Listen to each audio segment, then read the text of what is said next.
Siapa yang bersedia pimpin doa? Ibu. Baiklah, mari kita berdoa.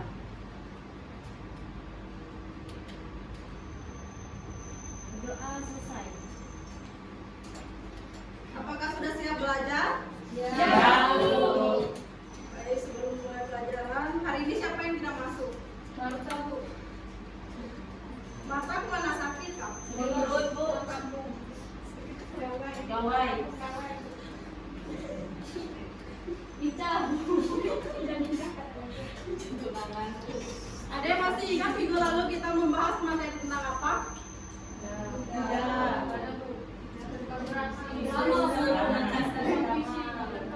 Hari ini kita akan melanjutkan materi tentang unsur-unsur pementasan drama. Di sini siapa yang tahu unsur-unsur drama itu ada apa saja? Unsur-unsur pementasan drama itu ada 8. Tema ini merupakan gagasan utama yang menjalin struktur isi drama. Jadi dalam membuat sebuah tulisan itu harus membuat sebuah tema. Tema ini harus kita buat itu harus menarik sehingga tulisan yang kita buat terus nanti kita tuliskan sehingga tema yang kita buat itu harus menarik sehingga pembaca itu akan tertarik untuk melihat tulisan yang kita tulis. Tema ini adalah unsur yang penting dalam sebuah tulisan karena ibaratkan sebuah rumah, tema ini adalah suatu fondasi dalam sebuah tulisan. Yang kedua itu ada latar. Latar adalah keterangan mengenai tempat, waktu, dan suasana di dalam cerita. Yang ketiga ada tokoh.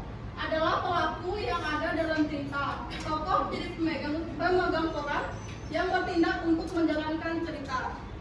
Yang keempat ada tokohan, yaitu sifat atau watak seseorang ketika memerankan suatu cerita. Yang kelima ada dialog. Dialog ini adalah percakapan antara dua tokoh atau lebih dalam sebuah drama. Kemudian ada babak. Babak ini merupakan bagian dari lakon drama. Dalam suatu lakon atau pementasan terdiri dari satu atau beberapa babak. Babak juga disebut sebagai episode, yaitu kumpulan beberapa adegan.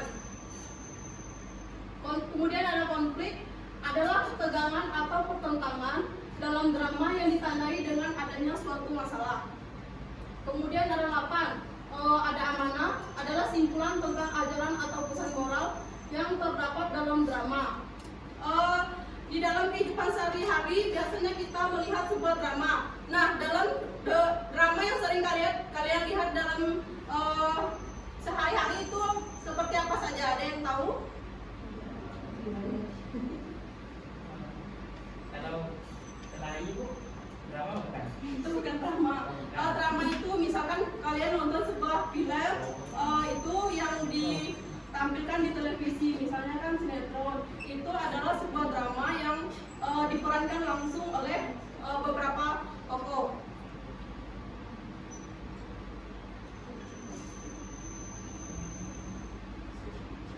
Kemudian struktur teks drama. Struktur teks drama itu ada 3, yaitu prolog, dialog, dan epilog. Prolog itu merupakan bagian berupa kata-kata pembuka,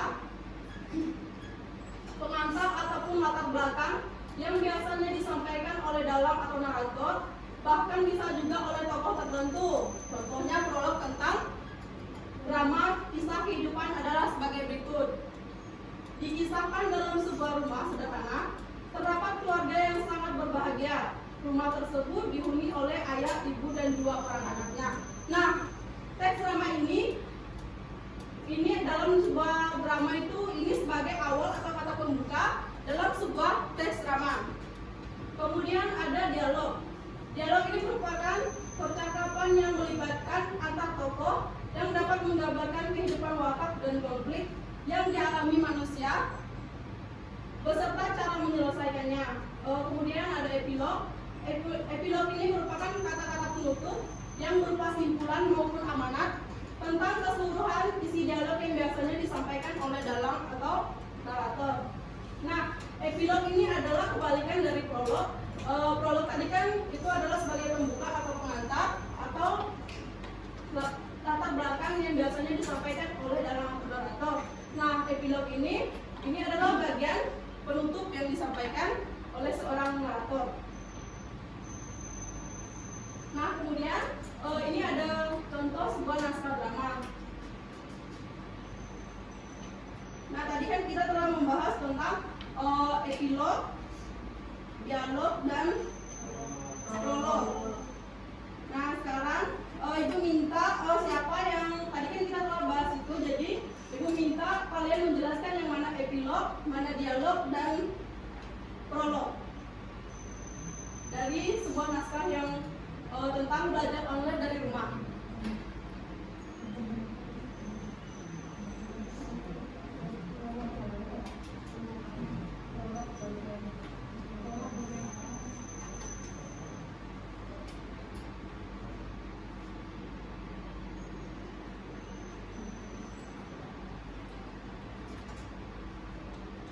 Ada yang tahu?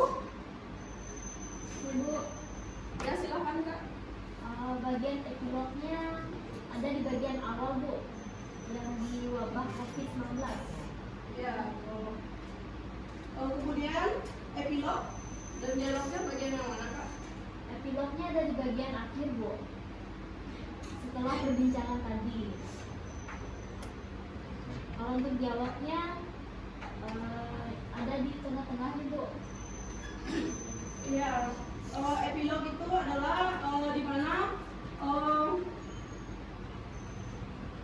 bagian selama wabah COVID-19 melanda negara kita, maka tidak ada siswa yang belajar di sekolah. Semua pembelajaran menjadi online dan tidak tatap muka. Ada dua anak yang bersahabat sejak kecil yang bernama Rani dan Mira.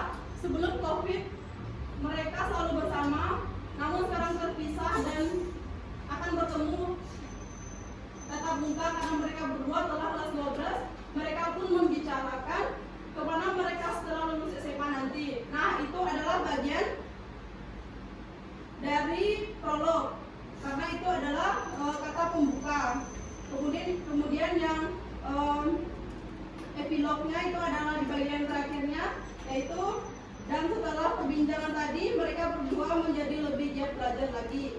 Pembelajaran online saat ini menuntut para siswa untuk lebih mandiri dan tidak bergantung pada guru di sekolah. Nah, itu adalah bagian epilognya. Sedangkan bagian dialognya itu terdapat dari bagian Rani dan Mira yang sedang berdialog.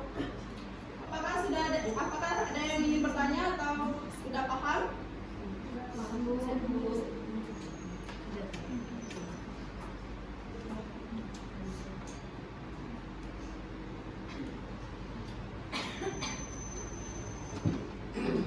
Tadi kan Ibu telah menjelaskan bagian epilognya yang mana, bagian dialog beserta prolog. Nah, sekarang Ibu evaluasi, Ibu tanyakan kembali apa yang sudah Ibu sampaikan tadi, bagian prolog, dialog, dan epilognya. Siapa yang sudah paham atau yang belum paham? Tahu udah paham Kak? Paham, Bu. Baik, kalau sudah paham Ibu minta jelaskan kembali apa yang sudah Ibu jelaskan tadi. Kalau yang prolognya bagian awal, Bu. Prolognya bagian pertengahan dan prolognya bagian akhirnya, Bu. Baik, kalau sudah semuanya sudah paham, pelajaran hari ini Ibu akhiri, tapi sebelum pulang Ibu akan memberikan tugas dari naskah drama ini. Nah, di naskah drama ini kan ada unsur intrinsik. Jadi, Ibu minta kalian cari satu naskah drama dan analisis unsur intrinsiknya. Minggu depan akan Ibu tanyakan kembali. Apakah ada yang ingin bertanya tentang tugas yang Ibu berikan? Pas, Bu. Baik, kalau semuanya sudah paham, apa yang Ibu sampaikan, Ibu harap dipelajari lagi di rumah dan minggu depan akan Ibu evaluasi kembali. Ya, Bu.